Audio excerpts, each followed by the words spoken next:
नमस्कार। स्वागत है आपका जागरण न्यू मीडिया के इस लोकप्रिय कार्यक्रम जागरण डायलॉग्स में। इस कार्यक्रम में हम उन मुद्दों पर विशेषज्ञों के साथ चर्चा करते हैं जिनका सीधा संबंध आपके जीवन से होता है, चाहे वह आर्थिक सेहत का मामला हो या स्वास्थ्य से जुड़ा मसला हो या फिर आपके जीवन को सीधे तौर पर प्रभावित करने वाली गलत सूचनाएं हो। आज हम चर्चा करेंगे कोरोना वायरस महामारी के इस दौर में हेल्थ और लाइफ इंश्योरेंस के महत्व पर। हमारे साथ हैं star union Daiichi life insurance के पूर्व एमडी एवं सीईओ कमलजी सहाय जी और ऑप्टिमा मनी मैनेजर्स के सीईओ पंकज मठपाल जी, और मैं हूं मनीष मिश्रा। नमस्कार, धन्यवाद मनीष जी। धन्यवाद पंकज जी और कमल जी अपना समय देने के लिए। आज हम ये सेशन लेके आए हैं लाइफ इंश्योरेंस और हेल्थ इंश्योरेंस के लिए। वैसे तो लाइफ इंश्योरेंस और हेल्थ इंश्योरेंस हम दोनों ही टर्म से बहुत अच्छे से वाकिफ हैं, पर इस क्राइसिस सिचुएशन के बीच में, इस महामारी के बीच में इन दोनों चीजों की मुझे लगता है कि इम्पोर्टेंस बहुत ज्यादा बढ़ चुकी है। हमारे सारे व्यूअर्स को हमने सोचा कि इन्फॉर्म करें उन्हें कि वो हेल्थ इंश्योरेंस और लाइफ इंश्योरेंस इन दोनों से क्या बेनिफिट्स उनको हो सकते हैं, खासकर ऐसे समय में जब महामारी से हम लोग एक निकल रहे हैं। तो कमल जी, मेरा पहला सवाल आपसे है कि हेल्थ इंश्योरेंस और लाइफ इंश्योरेंस अवेल करने के लिए उसका अवेल करने के क्या बेनिफिट्स है किसी के लिए इस समय? देखिए, लाइफ इंश्योरेंस का बेनिफिट परपेचुअल होता है, यानी कि प्रोटेक्शन अगेंस्ट एनी मिसहैप, जो दुर्घटना हो जाती है जी, किसी के साथ किसी भी उम्र में हो सकती है, तो उसके वैसी स्थिति में वित्तीय सुरक्षा परिवार को प्रदान किया जाता है बीमा की रकम के द्वारा। लेकिन इसमें इम्पोर्टेंट बात जानने लायक ये है कि लोग सोचते हैं कोविड के केस में कवर मिलेगा कि नहीं मिलेगा। तो मैं उन्हें बताना चाहूंगा कि कोविड भी एक प्रकार की मृत्यु है, कारण कोविड है, लेकिन जीवन बीमा किसी भी मृत्यु को कुछ आपात के छोड़ करके उसके लिए फाइनेंशियल प्रोटेक्शन प्रदान करती है। तो ये बहुत जरूरी है कि हर एक व्यक्ति को अपने परिवार की सुरक्षा के लिए जो अनएक्सपेक्टेड इवेंट्स हैं उनके लिए जीवन बीमा अपनाएं, और सिर्फ जीवन बीमा ही नहीं अपनाएं बल्कि पर्याप्त बीमा करें अपने जीवन का।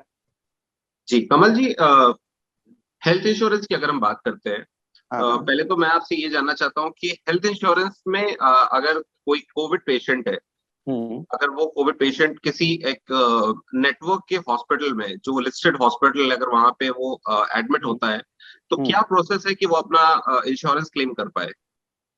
उसे वहां पर इंटीमेट करना होगा अस्पताल के काउंटर पे कि उसके पास इंश्योरेंस पॉलिसी है, और जनरली इंश्योरेंस कंपनीज के टीपीए वहां पे होते हैं, असिस्टेंट्स होते हैं, वो भी हेल्प करते हैं। लेकिन हॉस्पिटल्स उन्हें एक्सेप्ट करते हैं, most of the hospitals accept करते हैं। वो थोड़ा रकम लेते हैं एज इनिशियल डिपॉजिट। उसके बाद इंश्योरेंस कंपनी में जितना प्रोटेक्शन है हेल्थ इंश्योरेंस में, उसका रकम उसे वो वापस ले लेंगे या क्लेम कर लेंगे। पेशेंट को या उसके परिवार वालों को कुछ देने की आवश्यकता नहीं पड़ती। जी जी। अगर आपने बताया कि अगर कोविड पेशेंट है तो वो इंटीमेट करते हैं हॉस्पिटल को।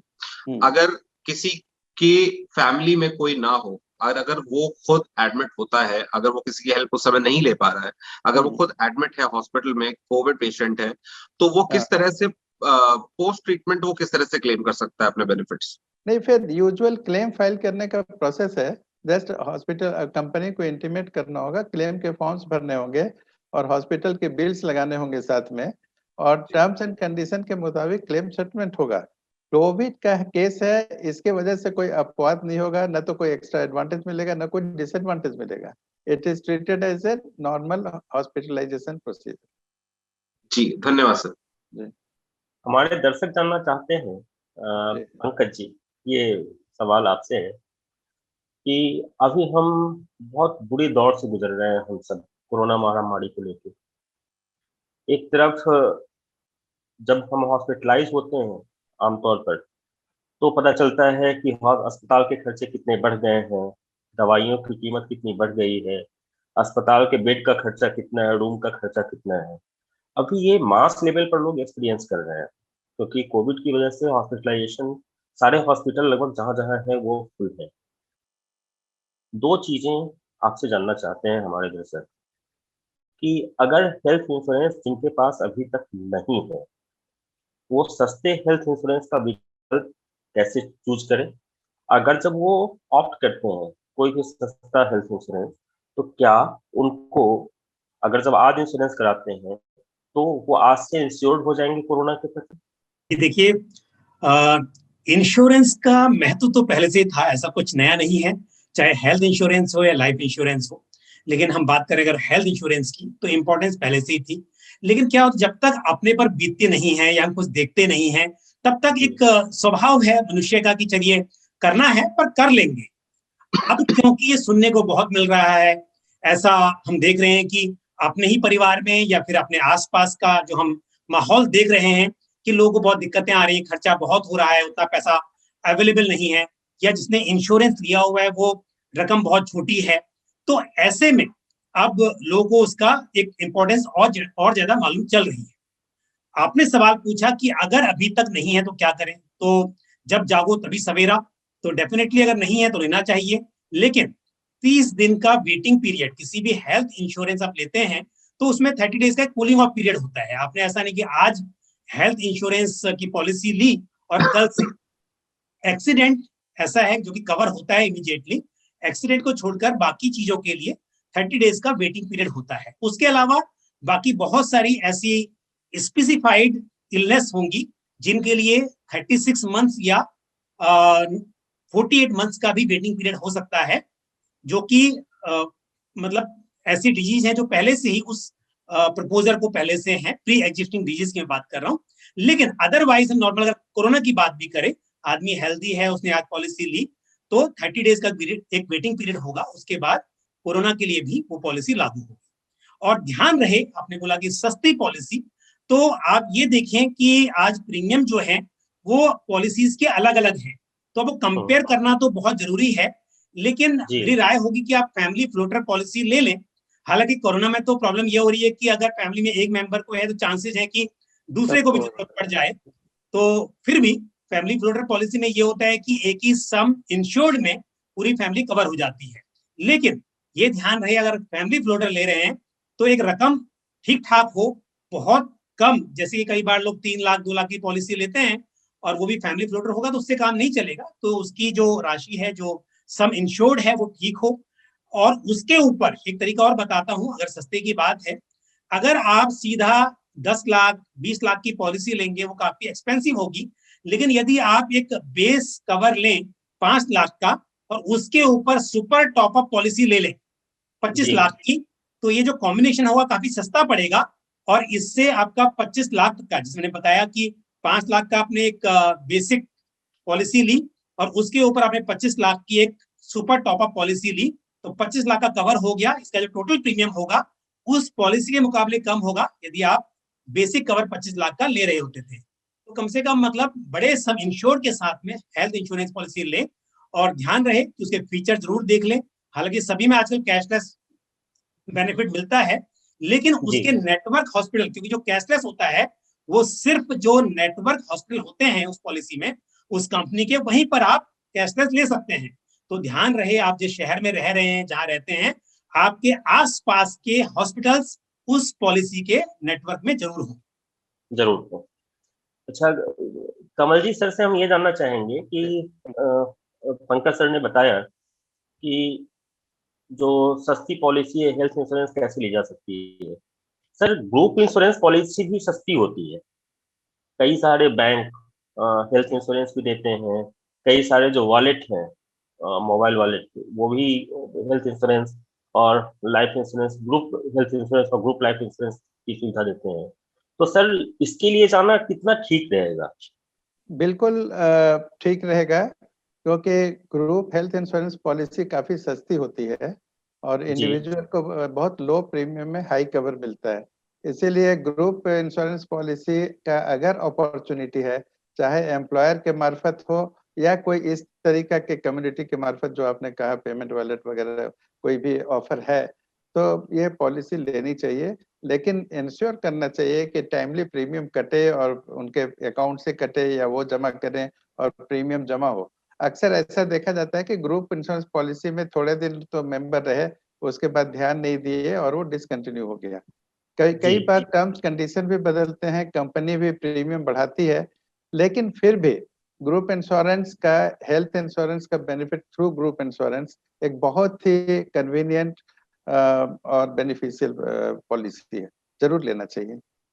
सर एक बात और जानना चाहेंगे कि हाँ वेटिंग पीरियड की जो बात हो रही थी अभी हाँ कि हेल्थ इंश्योरेंस लेते हैं हाँ तो हाँ 30 हाँ। डेज का वेटिंग होता है नॉर्मल हम्म, पॉलिसी में, क्या हम्म। ग्रुप इंश्योरेंस में भी वेटिंग पीरियड होते हैं? बहुत इंटरेस्टिंग सवाल पूछा आपने। जी, ग्रुप में जो आदमी जब भी मेंबर बन गया उस समय से रिस्क चालू हो जाता है और जी, वेटिंग पीरियड नहीं होता है आमतौर पर। जी, लेकिन डिपेंड करता है कि जब ग्रुप और जो अथॉरिटी है जिसके साथ एग्रीमेंट होता है, उस समय इंश्योरेंस कंपनी अपने एक्सपीरियंस के बेसिस पर किस तरह का टर्म्स एंड कंडीशन रखती है।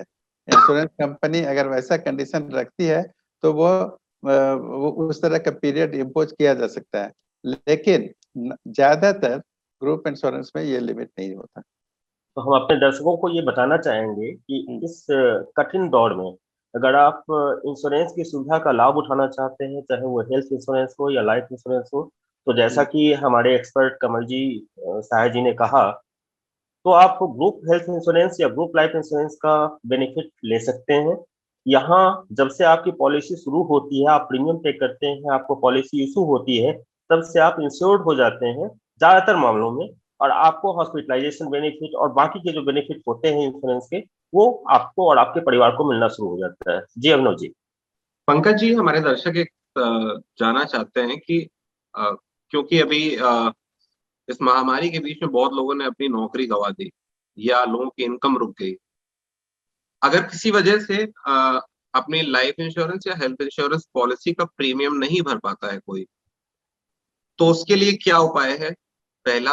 और दूसरा ये कि क्या उसका टैक्स बेनिफिट जो उस पर मिल रहा था वो भी रुक जाएगा? पहली बात तो यह है कि अगर आपको प्रीमियम देने में दिक्कत आ रही है तो पहले तो ग्रेस पीरियड आपके पास में है।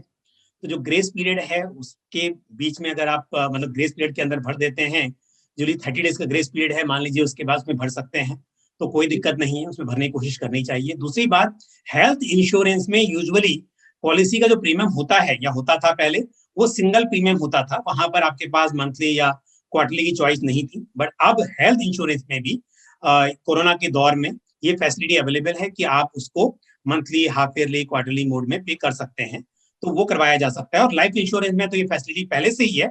और यदि आपने अपनी पॉलिसी स्टार्टिंग में एनुअल प्रीमियम मोड रखा हुआ था और अब आपको दिक्कत आ रही है एनुअल प्रीमियम पे करने में, तो आप उसको मंथली मोड, क्वार्टरली मोड, जो भी उस पॉलिसी में अवेलेबल हो, उस तरह से उसको आप डिवाइड कर सकते हैं, तो थोड़ी आसानी हो जाएगी आपको प्रीमियम भरने में, वो सुविधा है। दूसरी बात, अगर सवाल यह है कि टैक्स बेनिफिट, टैक्स बेनिफिट आपको जो आप प्रीमियम भरते हैं उस पर मिलता है। यानी कि ऐसा नहीं है कि उसका प्रीमियम कितना है, आपने भरा कितना है वो इंपॉर्टेंट है। तो अब मान जी। लीजिए इस साल में आपका प्रीमियम ड्यू है अभी, और अब आप मंथली मोड में भरना चाह रहे हैं, तो डेफिनेटली 12 महीने का प्रीमियम नहीं भरेंगे। अगर आप मतलब अप्रैल में स्टार्ट करते हैं तो 12 महीने हो जाएंगे, लेकिन अगर आप लेट स्टार्ट करते हैं और मान लीजिए 10 महीने, 9 महीने ही पे कर पाते हैं, तो जितना अमाउंट पे होगा उस फाइनेंशियल ईयर के अंदर, उसी पर आपको टैक्स में छूट मिलेगी। तो वो जो पेड अमाउंट है उस पर छूट मिलेगी। जी बिल्कुल सर।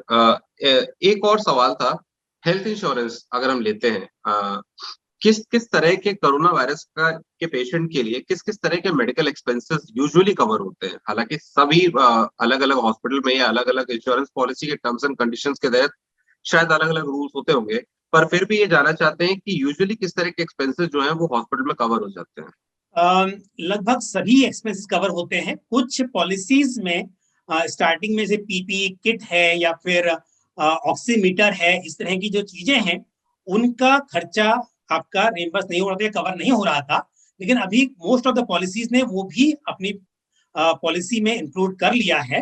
तो लगभग बाकी तो जो चीजें हैं, हॉस्पिटलाइजेशन है, मेडिसिन है या आईसीयू है, वो सब चीजें उसमें कवर होती हैं। सिर्फ ये चीजें स्टार्टिंग में थी, उसके लिए इंश्योरेंस कंपनीज ने कुछ कोरोना स्पेसिफिक पॉलिसी भी लॉन्च की थी जहां पर ये चीजें कवर हो रही थी। बट अभी वो देख लीजिए, बट मोस्ट ऑफ पॉलिसीज ने ये जो चीजें हैं, हालांकि खर्चे बहुत बड़े नहीं हैं, लेकिन ऑक्सीमीटर है या फिर ये स्टार्टिंग में क्या था, क्योंकि ये बातें इसलिए हुई थी उस टाइम पर पीपी किट बहुत महंगी मिल रही थी ऑक्सीमीटर भी जो आज 800 रुपए में आपको मिल जाता है, 1000 में मिल जाता है, उस टाइम पर वो थाउजेंड्स में मिल रहा था। तो उस टाइम पे चिंता ज्यादा थी, बट अब ऐसा नहीं है और सभी चीजें लगभग आपके इसमें कवर हो रही है। एक और सवाल है, हालांकि इसका जवाब आपने पहले दे दिया है, पर फिर भी हमारे एक रीडर है जो पूछ रहे हैं कि क्या कोरोना वायरस में जो एक वायरल इन्फेक्शन है, क्या इसमें कोई वेटिंग पीरियड होता है इंश्योरेंस क्लेम करते समय? बिल्कुल, देखिए जब भी आप पॉलिसी लेंगे तो उसके बाद कूलिंग ऑफ पीरियड है 30 डेज का, कि 30 डेज में एक्सीडेंट को छोड़कर बाकी यदि कोई भी क्लेम आता है, वो कोई भी हो, कोरोना का हो या फिर जो टाइफाइड निमोनिया किसी वजह से भी हॉस्पिटलाइज होना पड़े, तो वो क्लेम पास नहीं होगा। एक्सेप्ट ओनली जो भी सहाय साहब ने एक्सप्लेन किया बहुत डिटेल में कि अगर ग्रुप इंश्योरेंस पॉलिसी है और वहां पर ये जो कंडीशन है वो वेव्ड ऑफ है, तो फिर अलग बात है। बट अगर इन जनरल बात करें तो फिर हेल्थ इंश्योरेंस में अगर एक वेटिंग पीरियड है, उस वेटिंग पीरियड के बाद ही आपका क्लेम एक्सेप्ट होगा। अदरवाइज ऐसा होता है कि कई बार कोरोना की बात करें, किसी बीमारी की बात करें, जब डॉक्टर बोल देता है कि आपको हॉस्पिटल में एडमिट होना पड़ेगा, तब वो एजेंट का नंबर ढूंढ रहा होता है पर्सन कि भाई चलो पॉलिसी मिल जाए और हम पॉलिसी ले लें। तो इंश्योरेंस कंपनी को इस बात का पता है कि यहाँ पर फ्रॉड हो सकता है, चीटिंग हो सकती है, इसलिए ये इन जनरल एक वेटिंग पीरियड रखा गया है। पंकज जी, सिंस हम लोग ने कई बार अभी डिस्कस किया ग्रुप इंश्योरेंस की बात, ये जानना चाहते हैं कि अगर कोई किसी ने नया नया नौकरी करना शुरू किया है, अगर वो एक निचले स्तर के टैक्स स्लैब में या सैलरी लेवल पे अभी है, जिसकी सैलरी बहुत ज्यादा नहीं है, उसके लिए क्या आपकी तरफ से सजेशन होगा कि वो इंडिविजुअल प्लान के लिए जाए या फिर वो ग्रुप इंश्योरेंस पॉलिसी के लिए जाए? देखिए, अगर आप एम्प्लॉयर प्रोवाइडेड कवर की बात करें, ग्रुप इंश्योरेंस में दो चीजें हैं। हम जिससे बात कर रहे थे अभी कि जो कुछ कार्ड के ऊपर या कुछ ऐसे ग्रुप में मिलता है वो अलग है। हम लोग बात करें एम्प्लॉयर की, कि यहाँ पर एम्प्लॉयर ने ऑलरेडी प्रोविजन किया हुआ है, तो उस केस में ये फैसिलिटी होती है कि कोई भी एम्प्लॉय जैसे नया ज्वाइन करेगा, फ्रॉम डे वन वो पर्सन, उसकी फैमिली जैसा भी होगा, कंपनी के ऊपर है वो अपनी एम्प्लॉय के कितने मेंबर्स को उसमें कवर करना चाहते हैं, कितने अमाउंट का, वो भी आपके डेस्टिनेशन के हिसाब से ये कम और ज्यादा होगा। उस हिसाब से उस पॉलिसी में जैसे वो एग्जिट करेगा, यदि कोई आदमी जॉब छोड़ देता है उसके बाद वो उससे एग्जिट हो जाएगा, और जैसे कोई नया एम्प्लॉय आता है वो ऑटोमेटिकली मेंबर बन जाएगा, कवर हो जाएगा। तो वो चॉइस है। तो इसमें तो बिल्कुल बिना सोचे समझे वो, क्योंकि मैंडेटरी भी होगा, वो फैसिलिटी मिली जाएगी, और उसका प्रीमियम भी यूजुअली एम्प्लॉय को नहीं भरना होता है, एम्प्लॉयर ही उसका प्रीमियम बेयर करते हैं। दूसरी बात जो अभी मिश्रा जी बात कर रहे थे कि इस तरह से अगर जो क्रेडिट कार्ड के ऊपर या इस तरह ग्रुप जो होते हैं वहां पर, तो मेरे हिसाब से वो भी चॉइस अच्छी है, लेकिन ध्यान ये रहे कि कई बार क्रेडिट कार्ड सरेंडर कर दिया तो उसके बाद जो कवर है वो भी खत्म हो जाता है। तो ध्यान रहे कि आपका अगर कवर वो क्रेडिट कार्ड के ऊपर है, लोन के ऊपर है, जहां पर सिर्फ आप क्योंकि उस ग्रुप में तभी रह सकते हैं जब तक वो प्रोडक्ट आप यूज कर रहे हैं, तो इसके लिए ध्यान रहे कि आप उसको रिन्यू करते रहें। और अगर वो है तो उसके बाद में आप उसको भी, अगर पोर्टेबिलिटी पॉसिबल है, आप पोर्ट कर लें और दूसरी पॉलिसी में कवर ले लें। लेकिन ग्रुप इंश्योरेंस में आपका क्योंकि प्रीमियम कम है, कवर ज्यादा है, वेटिंग पीरियड नहीं है, अगर वो सब देख के तो उसका फायदा लेना चाहिए। पंकज जी, मैं समझता हूँ, आई एम सॉरी, एक बात ऑडियंस को बताना जरूरी है को पेमेंट के बारे में, क्योंकि हम लोगों ने जो चर्चा की ऐसे लगता है कि सारा पैसा मिल जाएगा, सारा पैसा रिम्बर्स हो जाएगा, लेकिन इंश्योरेंस पॉलिसीज में, हेल्थ पॉलिसीज में एक बड़ा ही सिग्निफिकेंट कंडीशन होता है, वो है को पे रेशियो।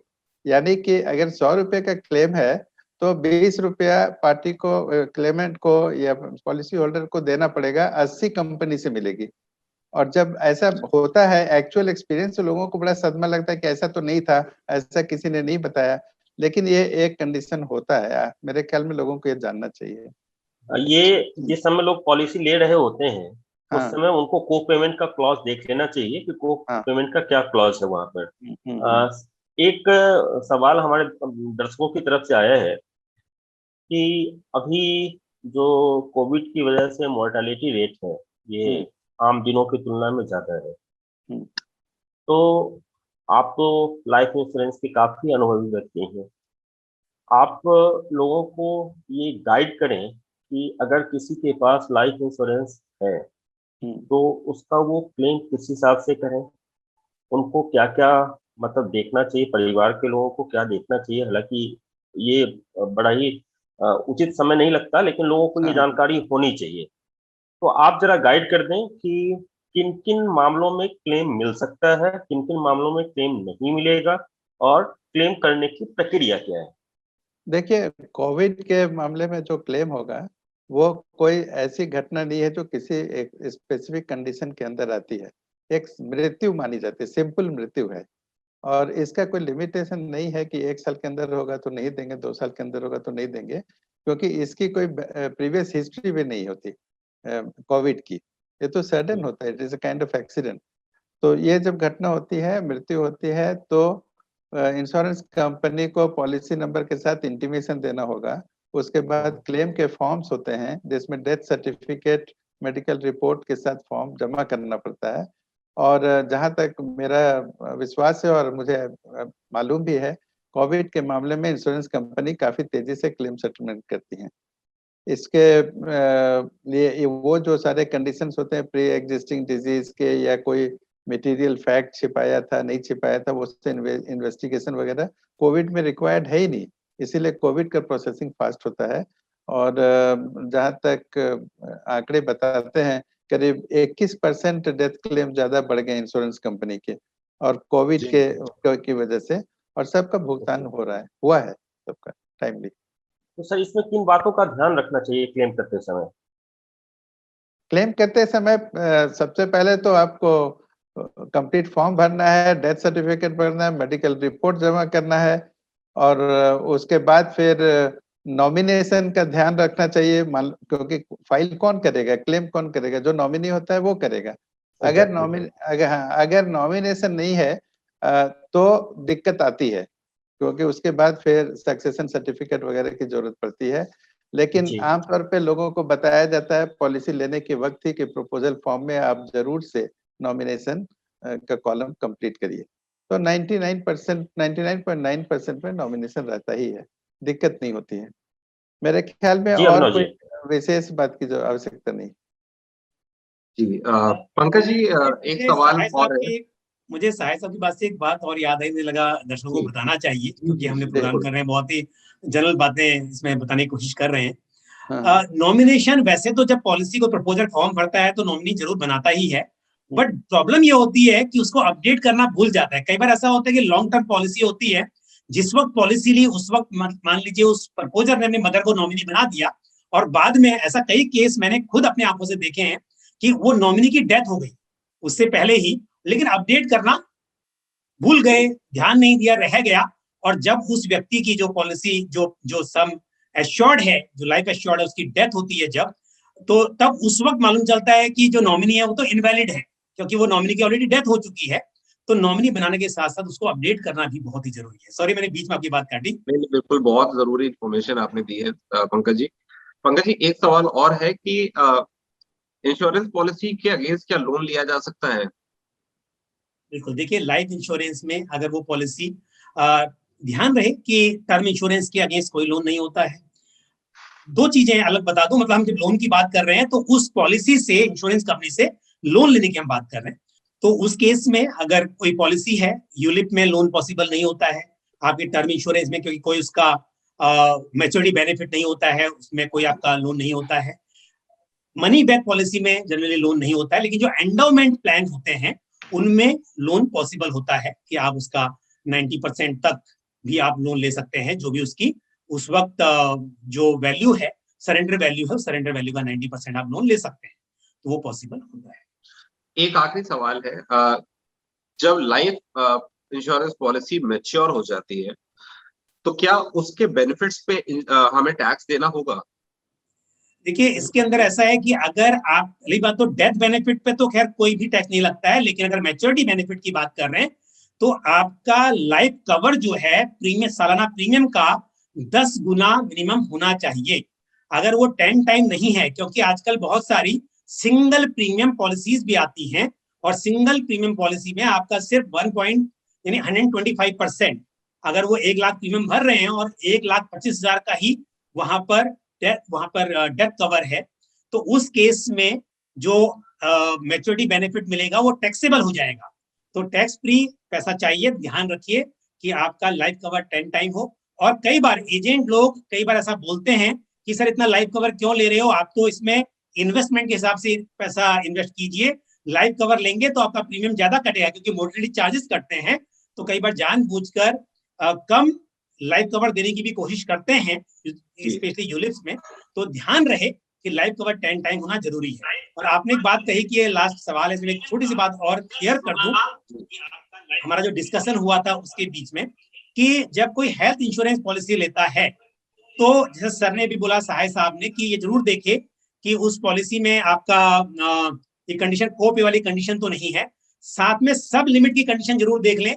कुछ पॉलिसी में सब लिमिट की कंडीशन भी होती है कि भले ही आपने पॉलिसी 5 लाख की ली है, तो किसी पॉलिसी में ये होगा कि 5 लाख की हेल्थ इंश्योरेंस पॉलिसी है, तो वो चाहे दवाई का खर्चा हो, चाहे आईसीयू का हो, चाहे वो डॉक्टर की फीस हो, 5 लाख तक कुछ भी कवर हो सकता है। बट कुछ पॉलिसी में सब लिमिट होती है। इसका मतलब ये होता है कि अगर ये डिसाइडेड है कि room rent 1% of some insured से ऊपर नहीं जाएगा, तो भले ही पॉलिसी 5 लाख की है तो पर डे का सिर्फ 1% ही मिलेगा। यदि आईसीयू में 2% ही मिलता है तो वो 2% से ऊपर नहीं जाएगा। या डॉक्टर की फीस अगर 10,000 रुपए फिक्स है, 10,000 ही मिलेगी, चाहे आपका खर्चा सिर्फ 1 लाख ही हो रहा है, पॉलिसी 5 लाख की है, क्योंकि सब लिमिट है, तो पॉलिसी लेते समय ये को पेमेंट के साथ साथ सब लिमिट भी जरूर देख लें। तो ये मैं बताना चाह रहा था। और बहुत इम्पोर्टेंट बात है। बहुत बहुत धन्यवाद कमल जी, बहुत बहुत धन्यवाद पंकज जी, हमें अपना समय देने के लिए। हेल्थ इंश्योरेंस, लाइफ इंश्योरेंस, इनकी इंपॉर्टेंस इस समय क्या है, ये हम लोग सब समझ चुके हैं बहुत अच्छे से। तो जिनके पास है उनको अपने सवालों के जवाब मिल गए होंगे, जिनके पास अभी भी नहीं है, वो हमारी आपसे रिक्वेस्ट है कि प्लीज अपने आप को इंश्योर कराइए, खासकर इस महामारी के दौर पे, जब हेल्थ के ऊपर बहुत बड़ा फोकस आ चुका है और हमें इस चीज का ध्यान रखना चाहिए कि हमारे लिए हेल्थ और लाइफ की क्या इंपॉर्टेंस है। अगले जागरण डायलॉग्स के सेशन में हम लोग फिर से एक बार जुड़ेंगे एक और इंफॉर्मेटिव सेशन के साथ, डिस्कशन के ऊपर। आप लोग जागरण.com और english.jagran.com पे जागरण डायलॉग से रिलेटेड आर्टिकल्स भी पढ़ सकते हैं। अगले सेशन तक के लिए बहुत बहुत धन्यवाद। आप दोनों का बहुत बहुत धन्यवाद।